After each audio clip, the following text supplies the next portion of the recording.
The Call of the Sea, an original story by Louisa Hammond.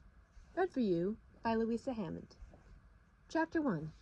It was the morning after Caroline Anderson's final day at Mrs. Simon's School for Ladies, a place where everyone who attended would leave as society's ideal young woman. She looked at her reflection in her school's room's vanity mirror and saw someone very different than the girl she was 10 years ago. Her blonde hair was in a bun primarily covered by a bonnet that perfectly matched her scarlet gown. With the high neckline and simple white gloves, every part of her body except her face was covered to demonstrate that she was a respectable young woman. So, this is what I was sent here to become, she thought, feeling pleased but also somewhat empty. Caroline did not have much time to dwell on this before Mrs. Simons knocked on the door and said, "Miss Anderson, your brother Lucius has arrived." "You may enter," Caroline responded, coming back to reality. Mrs. Simons opened the door without making a sound. She was a tall, thin woman with a face that showed her age and experience. "Are you all ready to go?" Mrs. Simons asked. "Yes, Mrs. Simons," Caroline replied as she followed Mrs. Simons to the exit downstairs. "So, do you know what you will do now that you have completed your time here?" "Why do you ask?" "I always like to know what happens to my students after they leave." "If I am being honest, I have not really thought about that. Although perhaps it would be nice to travel and see places I have never seen before, as long as I would not need to take a boat."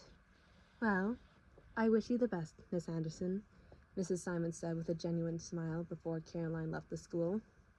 Outside the entrance, the small Anderson horse-drawn chaise awaited with Caroline's luggage in tow. Lucius, sitting in the driver's seat, smiled brightly upon seeing his younger sister. "Oh, Miss Anderson, you look absolutely gorgeous," Lucius greeted as he helped Caroline into the carriage.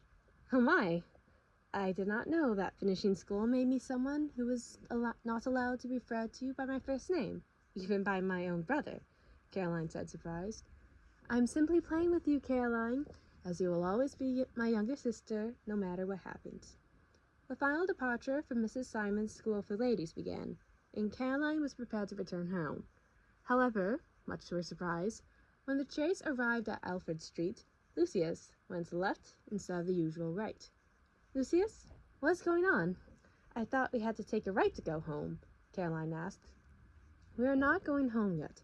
We are going to visit my business partner Vincent at his home," Lucius explained. "Why did you not tell me about this in your last letter?" "I wanted to give you a pleasant surprise. Vincent is looking for a wife, and I believe you two would be an excellent match." "Pardon me, but you want to marry me off immediately? I'm not even 20 and have—" Caroline began, shocked by her brother's intentions.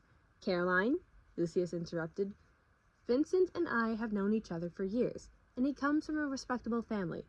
I'm also not asking you to marry him right away, but simply to consider the offer. If neither of you wishes to marry one another, it will not happen. Besides, you have met each other before, remember?" "Was he the one who stayed with us during Christmas when I was 15?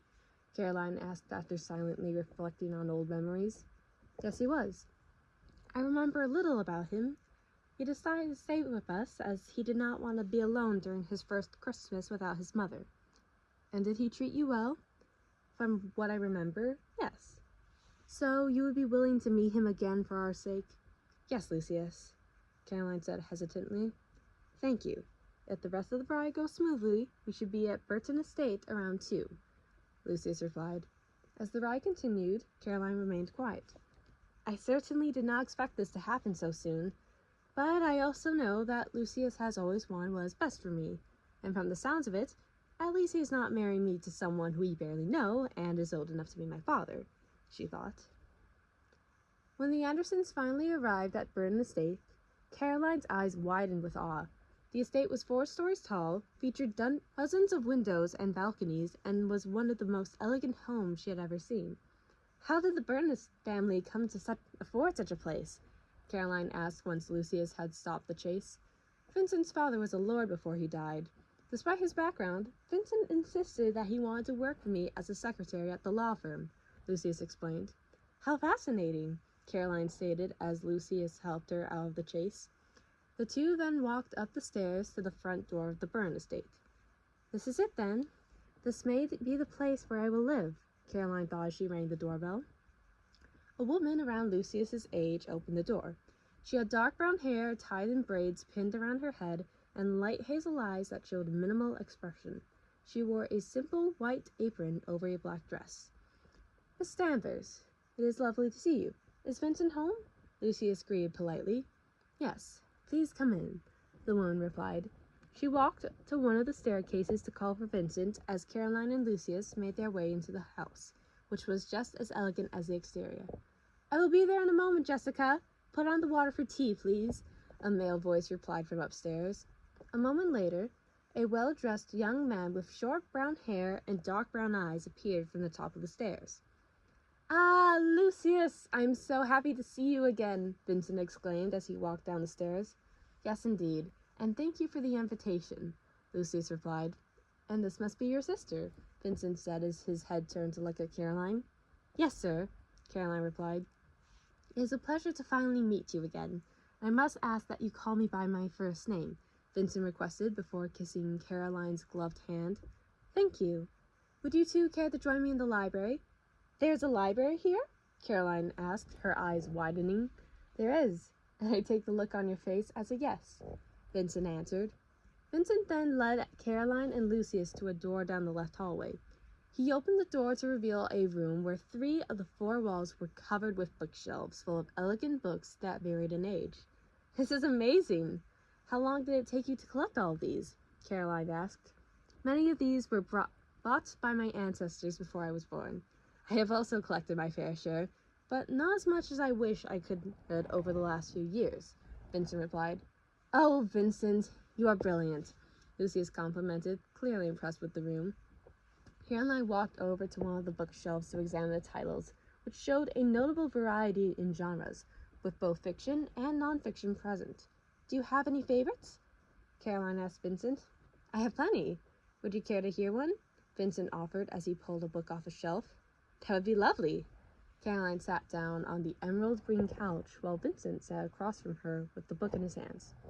This is a story that has been with me nearly my entire life, Vincent began as he opened the book.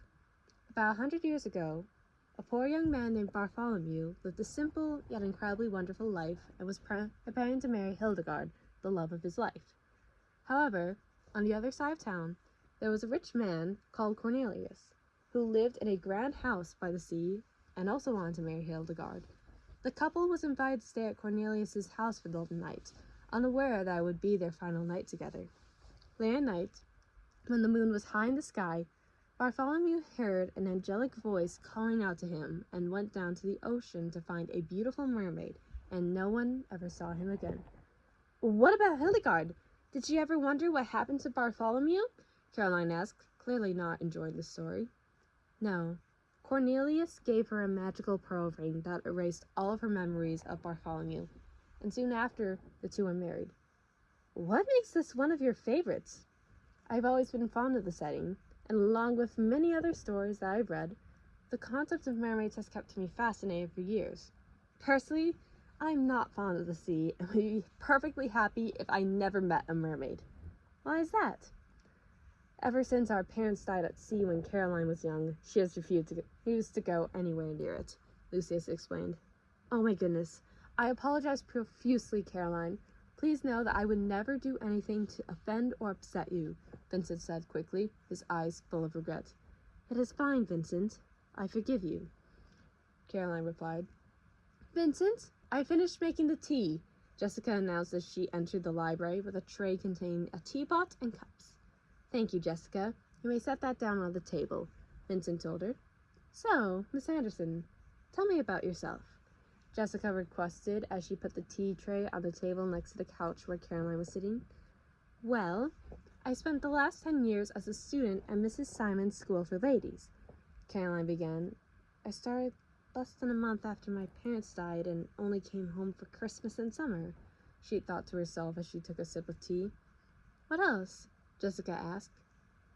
Caroline was silent for a moment. Has my life revolved around school so much that there is nothing else I can use to describe it? Caroline questioned before saying the first thing that came to my mind. I enjoy reading, particularly stories with simple problems that are easily resolved and end happily. I became rather excited when Vincent revealed his home had a library. The reaction on your face made my day even better, Vincent complimented. Thank you, Caroline replied, a subtle blush coming to her cheeks. The four of them spent the next couple of hours in the library, drinking tea and exchanging stories.